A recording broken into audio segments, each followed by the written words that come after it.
Di sebagian negara berkembang, hanya ada 2 cara untuk bisa menjadi presiden. Tidak peduli bagaimana proses demokrasi yang seharusnya diterapkan, apabila kita berasal dari keluarga kaya dan terpandang, maka akan mudah mendapatkan dukungan dari rakyat. Keluarga Rajapaksa di Sri Lanka adalah salah satu contohnya. Keluarga Rajapaksa adalah keluarga kaya dan terpandang di Sri Lanka. Penghasilan utama sebelum menjadi penguasa Sri Lanka adalah dari perkebunan kelapa dan pertanian. Keterlibatan keluarga Rajapaksa dalam perang saudara di Sri Lanka yang berlangsung selama 25 tahun dari 1983 hingga 2009 menjadi titik masuknya peran politik Rajapaksa di Sri Lanka. Pada tahun 2005, Mahinda Rajapaksa menjadi presiden Sri Lanka berkat nama baik keluarganya. Kemudian ia mengangkat adiknya, Gotabaya Rajapaksa, menjadi Menteri Pertahanan. Tahun 2009, kakak adik Rajapaksa itu didapuk sebagai pahlawan negara karena telah membawa perdamaian di Sri Lanka setelah mengalahkan pemberontak Harimau Tamil. Setelah 10 tahun berkuasa, pada tahun 2015, kekuasaan Rajapaksa dikalahkan oleh saingannya karena pernah merasakan bagaimana mencapai puncak kekuasaan di Sri Lanka dan menumpuk uang di dalamnya. Keluarga Rajapaksa kembali mencalonkan diri sebagai presiden.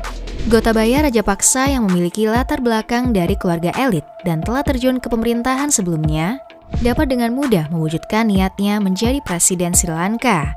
Ia memiliki rencana untuk membuat semua warganya senang. Ia menjanjikan pemotongan pajak besar-besaran bagi seluruh warga Sri Lanka. Pemotongan pajak adalah hal yang sangat ditunggu oleh warga Sri Lanka. Akhirnya pada tahun 2019, Gotabaya menjadi presiden. Gotabaya tidak sepenuhnya bekerja untuk warga.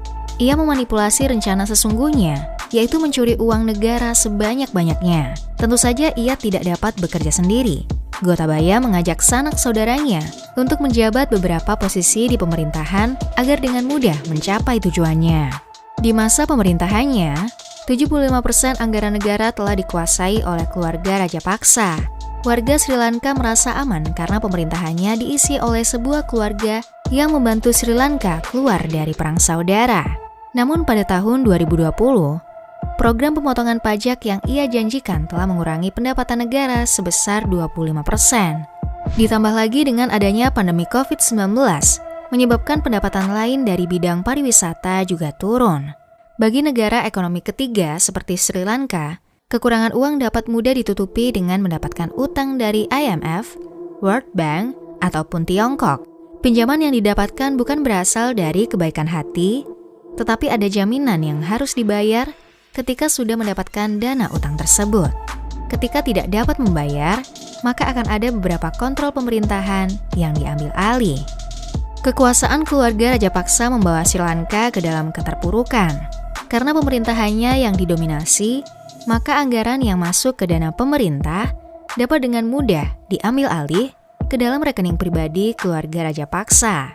Setiap mendapatkan dana pinjaman yang digunakan untuk pembangunan infrastruktur dan kesejahteraan, nyatanya tidak sepenuhnya diwujudkan. Agar tidak terlihat seperti sedang korupsi, keluarga Rajapaksa akan membuat proyek yang selalu melibatkan orang-orang di sekitar keluarganya saja.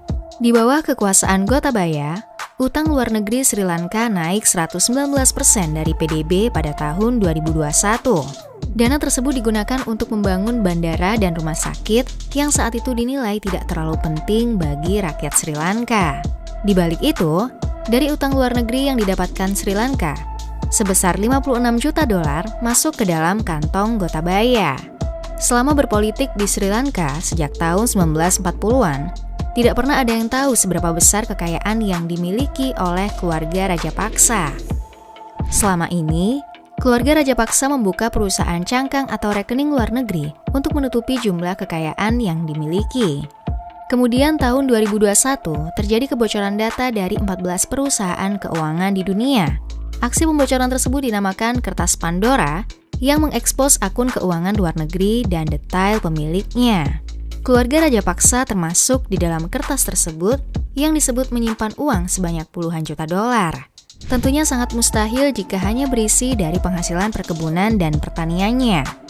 Sepintar-pintarnya bangkai ditutupi, baunya tetap tercium juga.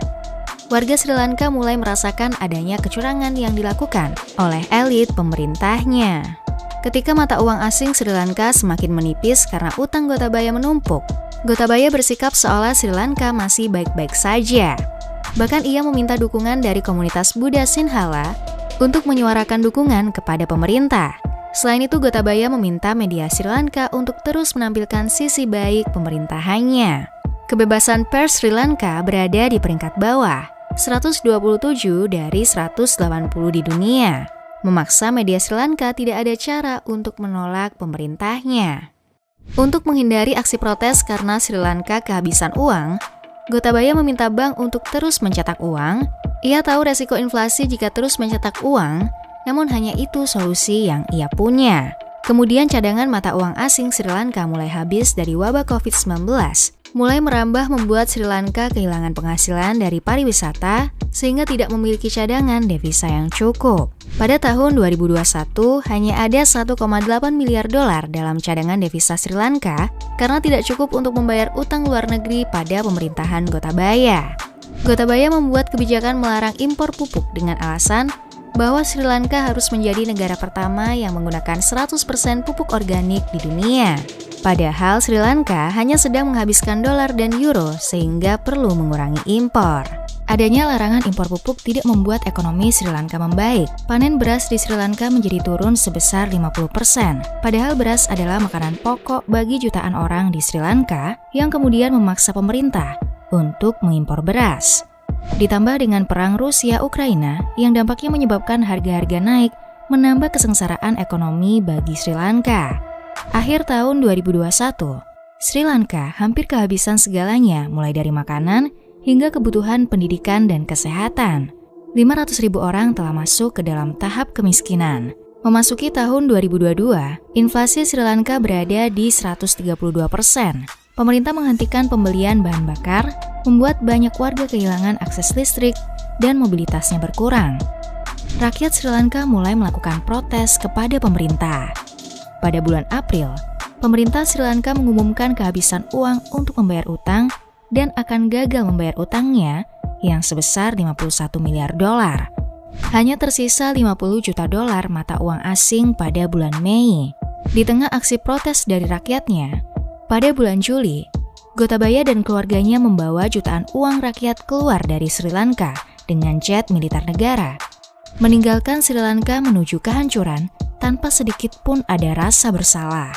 Dulu mungkin ia dan keluarganya adalah pahlawan negara yang membawa perdamaian, namun kini Rajapaksa kembali membawa Sri Lanka dalam keterpurukan dan kehancuran.